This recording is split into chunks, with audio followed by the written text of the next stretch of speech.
Sure. So earlier this month, we heard from Japan's new Prime Minister, Takaishi. Basically, she has been a vocal critic of China's role in the region, in the Asia Pacific region, for a long time, long before she came into office, particularly when it comes to China's military role. Now, earlier this month, we heard her addressing Parliament, answering a question from a member of the opposition, saying that if China was to attack Taiwan, particularly if it was to use battleships to do so, then Tokyo may support Taiwan militarily. They'd basically say that because Japan's nearest island is only 100 kilometers away from Taiwan, they said that basically a threat on Taiwan might constitute a threat on Japan, sending this strong message that Japan wouldn't just stand back and watch any sort of aggression from Beijing when it comes to Taiwan. How has China responded, and why? Well, you referenced some of that rhetoric that we've heard from China in the last week or so. Basically, of course, China, in terms of why, it insists that Taiwan is part of its territory, and it has refused time and time again to rule out whether or not it would use force in order to annex this region. Now, we've heard some very, very aggressive language. To give you an idea, the Consul General of China, based in Osaka, made a threat on X that some say amounts to basically threatening to behead the Japanese Prime Minister, saying that they would cut off her dirty neck, to quote this tweet that was then since deleted.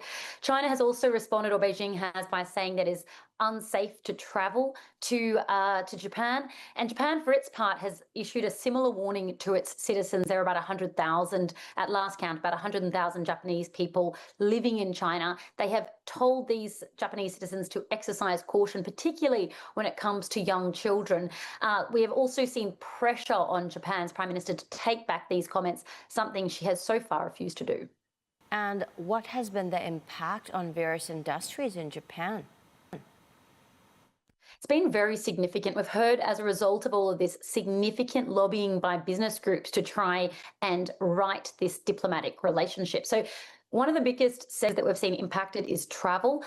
With this issue, this advisory that's been issued by Beijing, we've seen in the order of hundreds of thousands of flights cancelled. About 7 airlines or so have said that they will refund tickets, that they'll allow free cancellations. We've also seen, according to one analyst, about 500,000 tickets cancelled in just a 2-day period.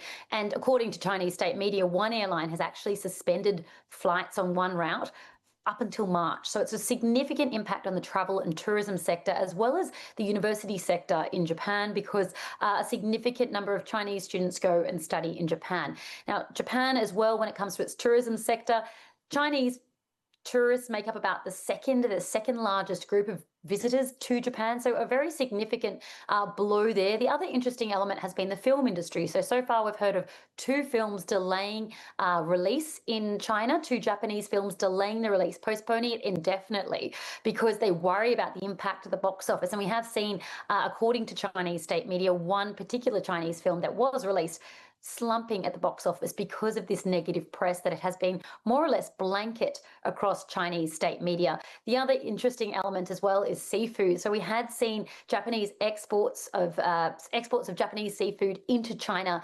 suspended in the wake of them deciding to release nuclear wastewater a few years ago. It was only now within the last month or so that China began importing Japanese exports once again of seafood. Now they have suspended that again. And as I say, we're hearing significant criticism from business lobby groups within Japan saying they need stability in order to pursue economic certainty. And as a result, we've seen one of Japan's top diplomats deployed to China to try and ease things here. But as I say, no word from the Prime Minister yet retracting any of that sort of rhetoric yet.